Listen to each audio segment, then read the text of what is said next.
आज शताब्दी पर्व के अवसर पर संकल्प से सिद्धि तक थीम पर आयोजित इस कार्यक्रम में एवं खरीफ के क्षेत्र पंचायत की इस बैठक की अध्यक्षता कर रही इस ब्लॉक की माननीय प्रमुख प्रीति यादव जी, क्षेत्र पंचायत के सचिव खंड विकास अधिकारी आदरणीय चंद्रभूषण तिवारी जी, कृषि विभाग से चलकर आए एडीओ एजी श्री राजीव सिंह जी, समाज कल्याण से चलकर आए सचिव समाज कल्याण, हमारे बीच में खाद्य एवं रसद से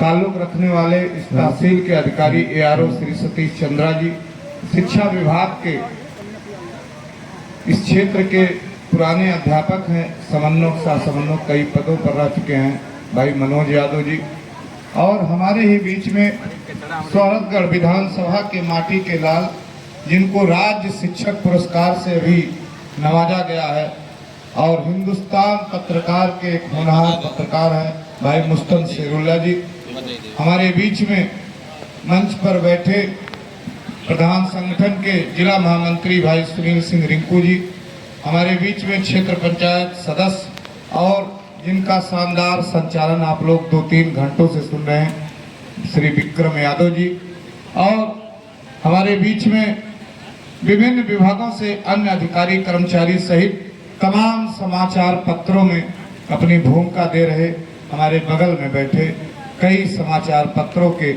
आदरणीय पत्रकार साथी, सामने बैठे विभिन्न ग्राम पंचायतों में विकास की पूरी गंगा बहाने वाले सभी प्रधान साथी, सामने बैठे सभी क्षेत्र पंचायत सदस्य भाई, और आंगनबाड़ी की कई बहनें भी हमारे बीच में बैठी हैं, और इस क्षेत्र पंचायत परिवार के सभी कर्मचारी अधिकारीगण को आज के इस कार्यक्रम की हार्दिक बधाई, और मैं आभार भी ज्ञापित करता हूं कि लगातार 11 बजे से कार्यक्रम 3 बज रहा है, चल रहा है, और सबने अपने अपने वक्तव्य व्यक्त किए, जिनमें कई मामलों की नई जानकारियां, नए विचार हम सबके बीच में साझा हुए, जिससे क्षेत्र पंचायत और ग्राम पंचायतों के कार्य आगे बढ़ सके।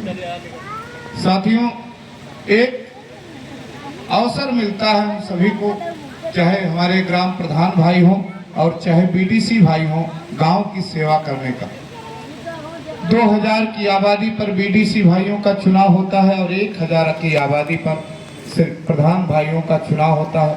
चुनाव तो हम धूमधाम से लड़ते हैं, हर उस व्यक्ति की बातों को स्वीकार करते हुए उनके वादों को पूरा करने के प्रयास का संकल्प लेकर काम करना आरंभ करते हैं, लेकिन कहीं ना कहीं अंत समय आते आते सभी लोग पुनः 5 साल जब गुजरने वाला होता है, अपने अपने चुनावी क्षेत्र में लग जाते हैं। आज हमको केवल 20 ग्राम प्रधान और ऐसे ही क्षेत्र पंचायत सदस्यों की उपस्थिति यहाँ दिखी। उपस्थित साथियों से मैं कहना चाहता हूँ, ये परम सौभाग्य है कि एक पदेन सदस्य के रूप में हम अपने इस कार्यक्रम में उपस्थित हैं। आपको पत्र गया है, आपको आमंत्रण गया है, और ये आमंत्रण पत्र इसलिए गया है कि आप अपने ग्राम पंचायत की कार्ययोजना, आप अपने क्षेत्र पंचायत के वार्ड की कार्ययोजना आप जमा कीजिए, और उसी पर पूरे 5 साल, पूरे 1 साल का काम होता है। लेकिन लोग इसकी आवश्यकता, इसकी गंभीरता नहीं समझते हैं, और एहसास तब होता है जब हमारा आपका पद, हमारा आपका कार्यकाल खत्म हो जाता है, तब ये एहसास होता है कि उस बोर्ड की मीटिंग में हम सबको रहना चाहिए। ये इतना महत्वपूर्ण काम है। इससे महत्वपूर्ण काम आज के दिन कोई दूसरा प्रधान और बीडीसी साथियों को नहीं हो सकता, जितना महत्वपूर्ण इस बैठक में उपस्थित रहकर अपने ग्राम पंचायत की बात, अपने वार्डों की बात क्षेत्र पंचायतों द्वारा रखने की आवश्यकता है। बैठक का जो कार्यक्रम था 11:30 बजे से 2 बजे तक, वो कार्यक्रम समय हुआ।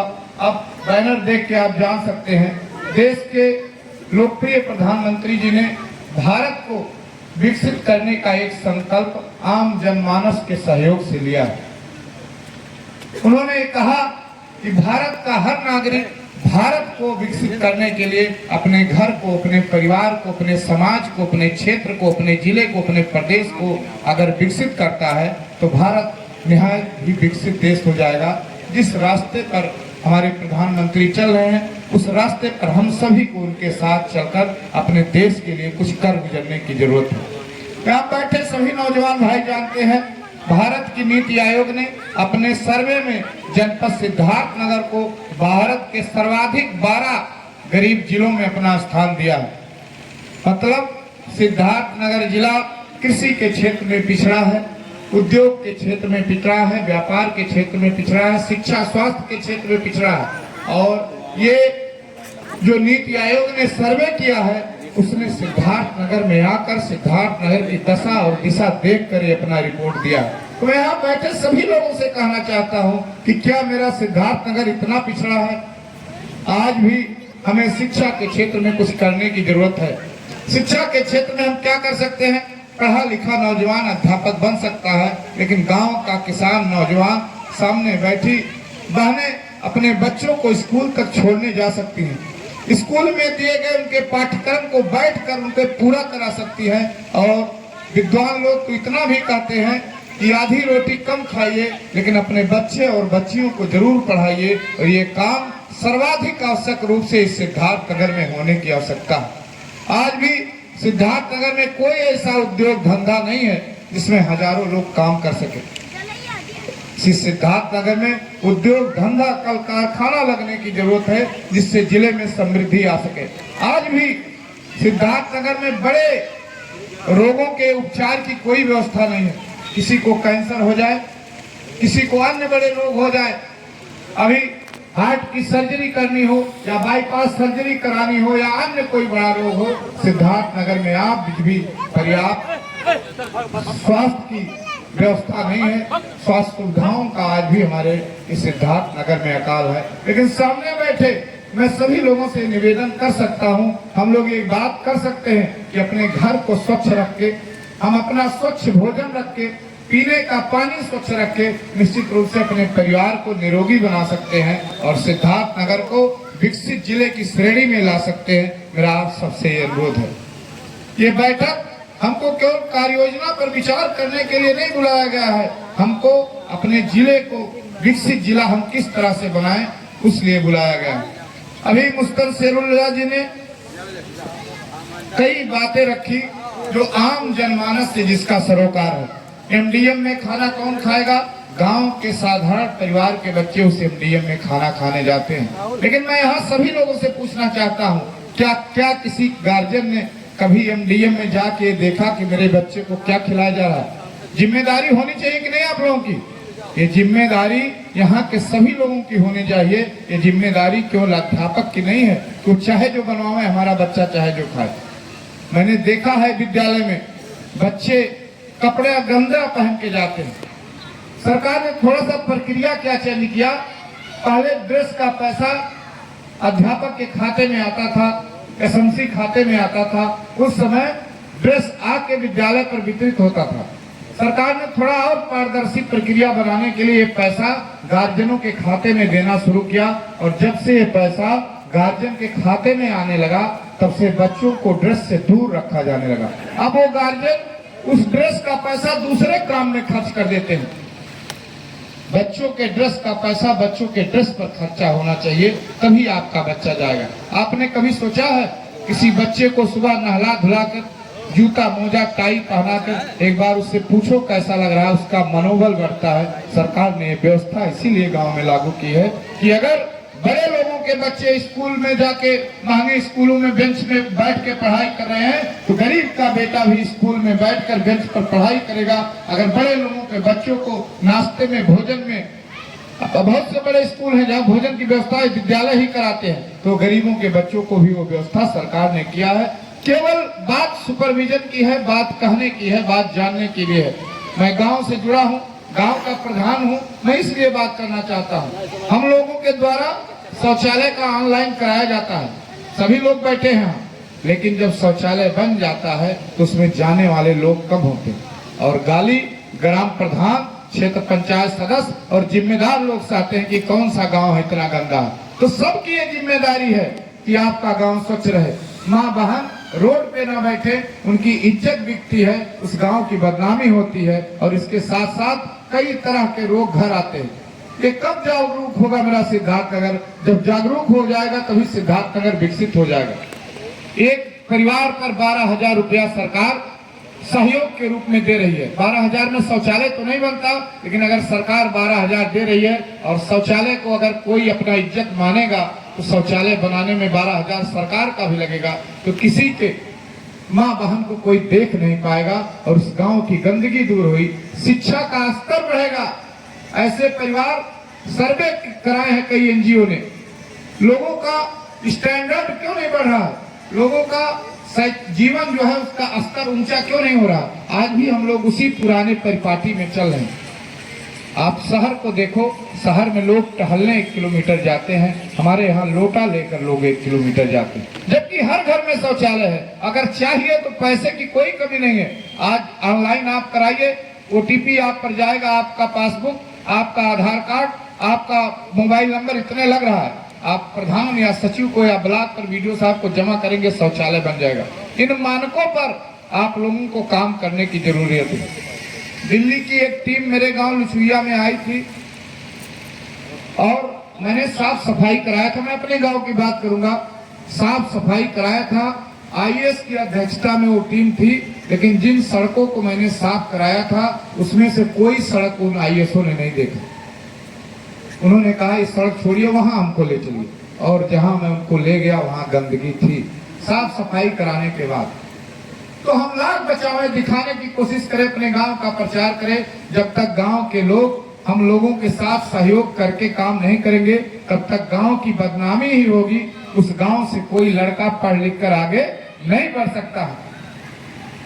जितना देर हम लोग गल्ला निःशुल्क अनाज लेने में लाइन लगाते हैं, उससे आधा भी समय अपने बच्चों को पढ़ाने के लिए लगा दें तो निश्चित रूप से हमको गल्ला फ्री में लेने की जरूरत ही नहीं पड़ेगी। जो लोग अपने बच्चों को पढ़ा रहे हैं, मैं उनके लिए बात कर रहा हूं। आज हमारे समाज में आवश्यकता है कुछ काम करने की, जिससे हम सभी लोग बदल जाएं। गांव में बदलाव बहुत हुआ, ऐसा नहीं है। अब सभी गांव की सड़कें पक्की हो गई हैं, वो चाहे इंटरलॉकिंग हो, चाहे सीसी सड़क हो, पक्की नालियां हो गई है, सभी के घर पक्के हो गए। अभूतपूर्व परिवर्तन गांव में आया है। कुछ को आवास मिला और कुछ लोगों ने अपने पैसे से मकान को सुंदर बनाया, लेकिन अगर गांव में कुछ नहीं बदला तो शिक्षा का स्तर अभी भी नहीं बदला। आज भी लोग अपने बेटियों से 12-14 साल की बेटियों से खाना बनवाते हैं, फिर उन्हें स्कूल जाने देते हैं, भले उनका एक क्लास छूट जाए।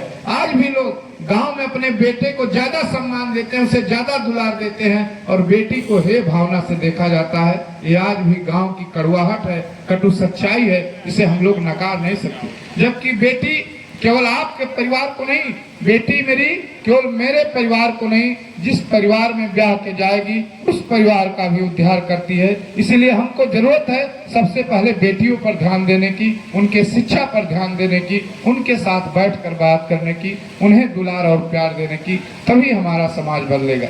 फिर इस तरह कई मामलों में इस सिद्धार्थनगर में काम करने की जरूरत है। मेरा सिद्धार्थनगर नीति आयोग की लिस्ट में भले ही आकांक्षी जिला हो, लेकिन हम लोग उसे आकांक्षी नहीं मानते। मेरा जिला बदल रहा है। मेरे जिले से भी IAS PCS जज बन रहे हैं, मेरे जिले से भी दर्जनों डॉक्टर प्रतिवर्ष बन रहे हैं, मेरे जिले से भी बड़े व्यवसायी बंबई दिल्ली में उद्योग लगा रहे हैं। लेकिन वो उद्योग अब सिद्धार्थनगर लाने की जरूरत है। शैक्षणिक स्तर सिद्धार्थनगर का सुधारने के लिए यहाँ भी बड़े बड़े बोर्डिंग स्कूल बनवाने की जरूरत है, और गांव के बच्चों को पढ़ाने के लिए उनके गार्जियनों को बहुत कुछ करने की जरूरत है, जिससे आपका बेटा आपकी तरह ना रह जाए। आपका बेटा ये कहे कि मेरे माता पिता गरीब थे, लेकिन उन्होंने मुझे पढ़ाया और मैं आज डॉक्टर बन गया। मेरे माता पिता ने मुझे पढ़ाया, इसीलिए मैं आज बड़ा व्यवसायी हूँ। मेरे माता पिता ने पढ़ाया, इसीलिए मैं आज अध्यापक हूँ, आज मैं वकील हूँ, आज मैं डॉक्टर हूँ, या विभिन्न इंजीनियरिंग कामों को मैं कर रहा हूँ। तो आज का ये बैठक, जिससे मेरा देश समृद्ध हो। माननीय प्रधानमंत्री जी ने 2047 तक भारत को विकसित करने का एक संकल्प हमारे आपके द्वारा लिया है। उस संकल्प को हम सभी लोग उनके बताए हुए रास्ते पर चलकर पूरा कर सकते हैं, और हमको बहुत कुछ नहीं करना है। मेरा नौजवान देश के बॉर्डर पे लड़ाई कर रहा है, लेकिन किसान को अपने खेतों में लड़ाई करने की जरूरत है। नौजवान को काम करने की जरूरत है। घर की महिलाओं को अपने घर की स्वच्छता, अपने किचन पर ध्यान देने की जरूरत है, बच्चों को संवारने की जरूरत है। उसी से मेरा देश आगे बढ़ेगा। आप लोगों से बहुत समय न लेकर रास्ते में है और नहीं अभी बात उनसे सोनू से तो करीब 10 मिनट लगेगा, नौगढ़ से निकल चुके। तो क्षेत्र पंचायत सदस्य साथियों से भी कहना चाहूंगा कि छोटे से बजट में जो भी काम आप लोगों के प्रस्ताव पर हो पाए आप लोगों ने कराए, और वही काम हम प्रधानों के साथ भी है। छोटा छोटा बजट है हम लोगों का, उसमें थोड़ा बहुत काम करना होता है। अभी छठ का पर्व है, जिन लगभग अब तो सभी गांव में शुरू हो गया। सिद्धार्थ नगर में पिछले 5 सालों में छठ की पूजा ने अपना विशाल रूप ले लिया है। आने वाले दिनों में दीपावली फीकी हो जाएगी और छठ का पूजा बड़ा हो जाएगा, ऐसा मैंने देखा है। मेरे गांव में भी बड़ा मेरे क्षेत्र का मेला लगता है, और कोई ऐसा प्रधान नहीं होगा जिसके गांव में छठ घाट हो उसका 50,000 रुपया ना खर्च हो। अभी तो मैंने पूछा भी नहीं वीडियो साहब से, हम लोग खर्च कर सकते हैं कि वो भी जेब से ही करना पड़ेगा। हमारे जो त्योहार हैं तो लोगों को जोड़ते जरूर हैं, लेकिन ग्राम पंचायत का जो छोटा सा बजट है हम लोगों का उसी पे खर्च हो जा रहा है। नाली मरम्मत, इंटरलॉकिंग मरम्मत और अन्य कामों के मरम्मत पर हम लोग पैसा ही नहीं खर्च कर पा रहे हैं।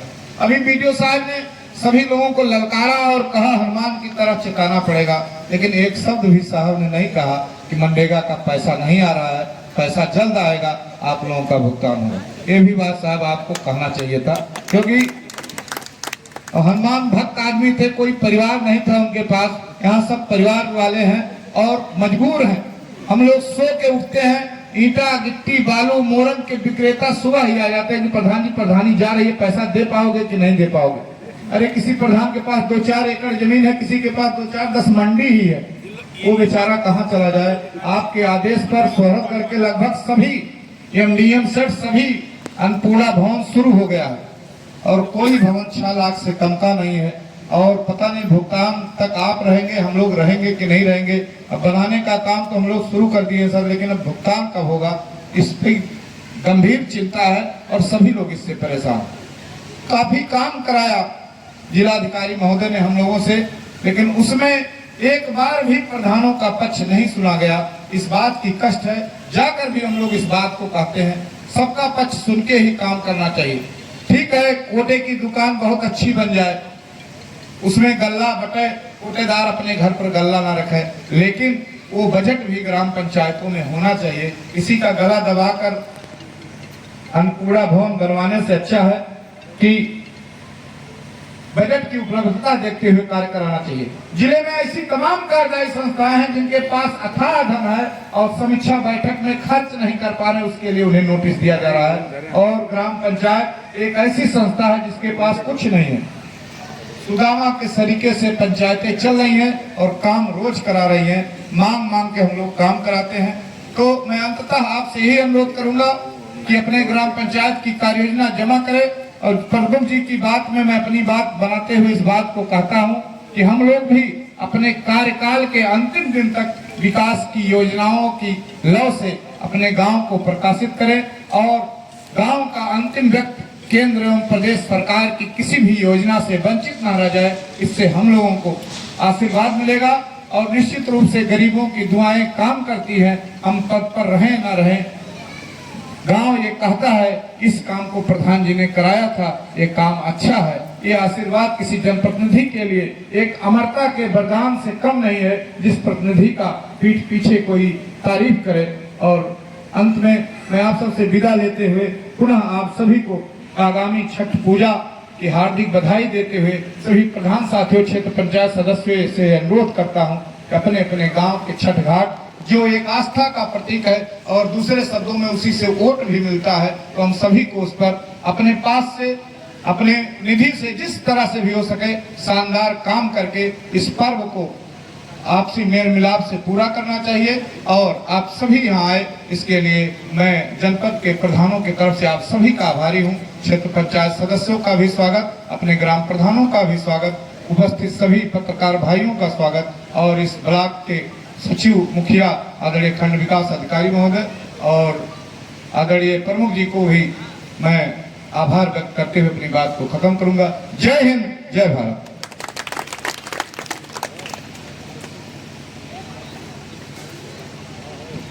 धन्यवाद भैया।